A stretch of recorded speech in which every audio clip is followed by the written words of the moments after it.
নমস্কার প্রিয় দর্শক, আমি আরজা কিচেন থেকে আবারও হাজির হলাম নতুন একটা রেসিপি নিয়ে। আজ আমি আপনাদের সাথে খুব সহজ সরল একটি নাস্তা রেসিপি শেয়ার করে দেখাবো।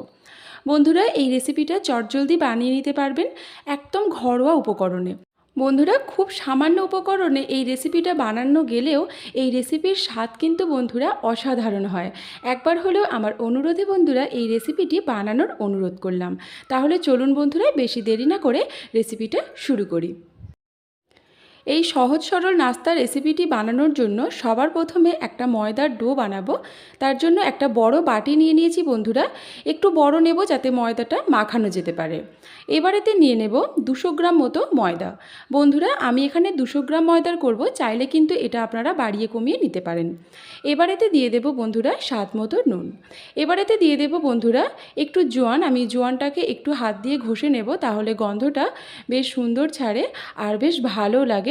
তাই আমি একটু হাত দিয়ে এটাকে ঘষে নিলাম। এটা এবার দিয়ে দিলাম বন্ধুরা। এবার দিয়ে দেব ময়দাতে ময়ন। আমি ময়নের জন্য এখানে সাদা তেল ব্যবহার করেছি, চাইলে কিন্তু আপনারা অবশ্যই ঘি ব্যবহার করতে পারেন। আমি এখানে বন্ধুরা প্রায় 3 চামচ মতো তেল ব্যবহার করেছি। এই ময়নটা কিন্তু বন্ধুরা একটু বেশি পরিমাণে দিতে হবে খাস্তা আর মুচমুচে করার জন্য। দেখুন বন্ধুরা, এবার হালকা হাতে খুব ভালোভাবে তেল নুন সবটাকে খুব ভালোভাবে ময়দার সাথে মাখিয়ে নিচ্ছি। সব তেলটা যাতে ময়দাতে খুব ভালোভাবে মেশে সেই মতো কিন্তু এটাকে ভালো করে হালকা হাতে মেশাতে হবে। খুব ভালো করে মেশানোর পর এতে এবার দিয়ে দেব অল্প অল্প করে জল, একটা সফট ডো বানানোর জন্য। তবে বন্ধুরা, এই ময়দার ডোটা কিন্তু খুব বেশি নরম হবে না, নরম হলে কিন্তু একদমই মুচমুচে আর খাস্তা এটা হবে না।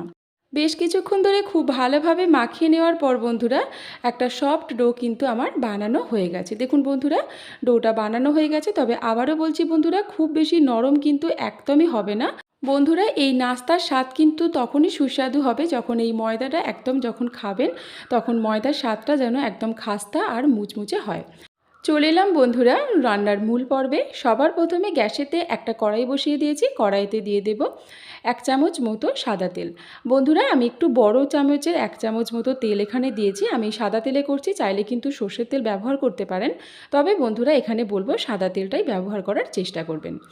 এবারেতে দিয়ে দিলাম ছোটো বাটির 1 বাটি মতো কুচানো পেঁয়াজ। পেঁয়াজটা কিন্তু বন্ধুরা আমি খুব ছোট্ট ছোট্ট করে কেটেছি। এবার দেখুন বন্ধুরা, পেঁয়াজটাকে হালকাভাবে নাড়াচাড়া করে হালকা যখন একটা কালার চলে আসবে তখন এবার এতে দিয়ে দেব আদা রসুনের পেস্ট। আমি কিন্তু বন্ধুরা একই সাথে আদা আর রসুনটাকে বেটেছি, তাই আমি আদা রসুন আলাদা করে দেখাতে পারলাম না। সব সমেত বন্ধুরা এখানে 1 চামচ মতো হয়েছে, তবে আদার পরিমাপটা কিন্তু রসুনের চেয়ে একটু কম দিয়েছি। এবার বন্ধুরা আদা আর রসুনটাকে খুব ভালোভাবে এখানে ভেজে নিতে হবে, যাতে আদা রসুনের কোনো কাঁচা গন্ধ একদমই না থাকে। বেশ কিছুক্ষণ ধরে খুব ভালোভাবে আদা আর রসুনটাকে পুরো পেঁয়াজের সাথে ভালো করে ভেজে নিয়েছি, তবে একদমই কিন্তু হালকা আঁচে। এবার এতে কিছু গুঁড়ো মশলা দেব। দিয়ে দিলাম 1 টিস্পুন মতো হলুদ গুঁড়ো আর স্বাদ মতো দিয়ে দেব লঙ্কা গুঁড়ো। যে স্বাদ আপনারা পছন্দ করেন, ঝালটা যদি খুব বেশি পছন্দ করেন এখানে একটু বেশি ঝাল দিতে পারেন। আর দিয়ে দিয়েছি 1 টিস্পুনের একটু কম জিরে গুঁড়ো। পুরো মশলাটাকে খুব ভালোভাবে পেঁয়াজের সাথে কষিয়ে নেওয়ার পর এতে এবার দিয়ে দেব সেদ্ধ করে রাখা একটা বড় সাইজের আলু। আমি এখানে বন্ধুরা আলুটাকে আগেই নুন দিয়ে সেদ্ধ করেছিলাম বলে তাই এখানে কিন্তু আমি আর নুনের ব্যবহার করি না। কিন্তু আপনারা মনে করে অবশ্যই কিন্তু নুনটা যদি না দিয়ে সেদ্ধ করে থাকেন এই সময় নুনটা কিন্তু এখানে অ্যাড করে দেবেন।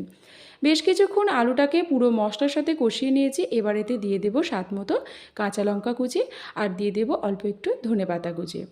আমি এখানে লঙ্কা কিন্তু একটা দিয়েছি আর দিয়েছি 1 টেবিল চামচ মতো ধনেপাতা কুচি। ধনেপাতাগুলোকে কিন্তু খুব ছোট্ট ছোট্ট করে কেটেছি। এবার আলুর সাথে গ্যাসটা বন্ধ করে দিয়ে মাখিয়ে নেব। এখন কিন্তু একদমই আর গ্যাস জ্বালিয়ে রাখবো না। এবার বেশ কিছুক্ষণ ভালো করে আলুটার সাথে ধনেপাতাটাকে মাখিয়ে নিয়ে আলুটাকে ঠান্ডা হতে দেব। এবার যে ময়দার ডোটা আমি বানিয়ে রেখেছিলাম এই ডোটাকে দেখুন বন্ধুরা আরও একবার খুব ভালোভাবে মেখে নেব। এখন দেখুন বন্ধুরা ময়দাটা কিন্তু আরও একটু নরম হয়ে গেছে, তাই বন্ধুরা ময়দাটা যখন মাখবেন প্রথম অবস্থায় একদমই কিন্তু খুব বেশি নরম করে মাখবেন না। এবার ময়দার ডোটা থেকে খুব ছোট ছোট আকারে লেচি কেটে নেব। তবে বন্ধুরা একদমই খুব ছোট নয়, আমরা যে লুচি সাধারণত করার সময় যে লেচিটা কাটি তার থেকে একটু ছোট হবে। সবকটা লেচি কাটা হয়ে গেছে বন্ধুরা। এখন কিন্তু এগুলোকে একটু ঘুরিয়ে ঘুরিয়ে গোল করে নেওয়া যেতে পারে, তবে বন্ধুরা আমি একেবারেই গোলগুলো করব চাকিতে দেওয়ার সময়। দেখুন বন্ধুরা, আমি একটা চাকি নিয়ে নিয়েছি। এবার চাকিতে এরকম করে ঘুরিয়ে ঘুরিয়ে, এগুলো যেহেতু খুবই ছোট, এই চাকিতেই গোলগুলো এটা হয়ে যাবে। দেখুন সুন্দর একটা গোল আমি পাকিয়ে নিলাম। এবার এতে দিয়ে দেব খুব সামান্য পরিমাণ গুঁড়ো ময়দা। দেখুন বন্ধুরা, এটাকে কিন্তু একদমই তেল দিয়ে বেলার চেষ্টা করবেন না, একটু গুঁড়ো ময়দা দিয়েই বেলবেন। আমি যেভাবে বলছি বন্ধুরা ঠিক সেভাবে করার চেষ্টা করবেন, দেখবেন এই রেসিপির স্বাদ কিন্তু সত্যিই বেশ ভালো লাগে। এবার দেখুন বন্ধুরা, লেচিগুলোকে ছোট ছোট লুচির আকারে করে নেব। আমরা যে সাধারণত লুচি করি একদম তার থেকে কিন্তু লেচিগুলো ছোট ছোট যেহেতু হয়েছে, তাই এটা কিন্তু একদমই ছোট ছোটই লুচিগুলো হবে। দেখুন একটু ছোট ছোট হয়েছে, আর লুচিগুলো কিন্তু বেশ পাতলা করেই বেলতে হবে। লুচিগুলোকে বেলা হয়ে গেলে আলুর যে পুরটা আমি বানিয়েছিলাম সেই পুরটা আমি মাঝ বরাবর দিয়ে দেব। হাত দিয়ে একটু ভালো করে সমান করে দেব, যাতে কোনো দিক থেকেই কোনোভাবে উঁচু হয়ে না থাকে। এবার দেখুন বন্ধুরা, লুচির এক পিঠটা আমি পুরের ওপর দিয়ে এক পিঠটা মুড়ে দিলাম। তারপরে বন্ধুরা লুচির অপর পিঠটা নিয়ে খুব ভালোভাবে এটাকে মুড়ে দিতে হবে, যেন একদমই খুলে না যায়। চাইলে কিন্তু এখানে একটু জল আপনারা ব্যবহার করতে পারেন, আমি কিন্তু আঙুলে করে একটু জল ব্যবহার করছি। এবার দেখুন বন্ধুরা, একদিকটা এইভাবে মুড়ে অপর দিকটা তার উল্টো দিকে মুড়ে দেব। এটা একটু দেখতে ভালোর জন্য করেছি বন্ধুরা, চাইলে আপনারা আপনাদের যেমন খুশি শেপ আপনারা দিয়ে নিতে পারেন। দেখুন বন্ধুরা, এরকমভাবে আমি ঠিক শেপগুলোকে দিয়েছি, আর বেশ দেখতেও ভালো লাগছে, আর ভাজার পর বন্ধুরা খুব সুন্দর লাগবে। একইভাবে সবগুলোই আমি করে নিলাম। দেখুন বন্ধুরা, সবগুলো করা হয়ে গেছে। এবার চলে যাব বন্ধুরা এগুলো ভাজার পর্বে। আমি ফ্রাইং প্যানেতে তেল গরম হতে দিয়েছি। তেলটা গরম হয়েছে কিনা দেখার জন্য একটু ময়দা মাখা দিলাম, দেখলাম এটা ভেসে উঠেছে, তার মানে তেলটা হয়ে গেছে। এখন আঁচটাকে কিন্তু বন্ধুরা খুব জোর বাড়িয়ে দেবেন না, তাহলে কিন্তু এটা একদম এক সাইড থেকে একদম লাল হয়ে যাবে, তো সেক্ষেত্রে এটা খেতে ভালো লাগবে না। একদম মিডিয়ামে রেখে আঁচটা, এতে যতগুলো ধরবে আমি ততগুলোই একই সাথে দিয়ে দেব ভাজার জন্য। এক পিঠটা যখন হালকা একটু কালার চলে আসবে, অপর পিঠটাও সুন্দরভাবে ভেজে নেব। এবার উল্টে পাল্টে দু পিঠই খুব সুন্দরভাবে হালকা আঁচেতে ভেজে নেব। হালকা আঁচেতে ভাজলে বন্ধুরা এগুলো একদম খাস্তা আর মুচমুচে হবে, আর খেতেও কিন্তু বেশ সুন্দর লাগবে। এইভাবেই আমি সবকটা ভেজে নেব। সবকটাই বন্ধুরা ভাজা হয়ে গেছে, নাস্তা কিন্তু একদম পরিবেশনের জন্য রেডি। দেখুন বন্ধুরা কতটা খাস্তা আর মুচমুচে হয়েছে। এই রেসিপিটা পেয়ে আমার সপরিবার খুব খুশি হয়েছিল। ওদের ভালো লাগার উপর ভরসা করে এই রেসিপিটি আমি আপনাদের সাথে শেয়ার করলাম। আমার আজকের রেসিপি ভালো লাগলে অবশ্যই লাইক বা কমেন্টের মাধ্যমে জানাবেন।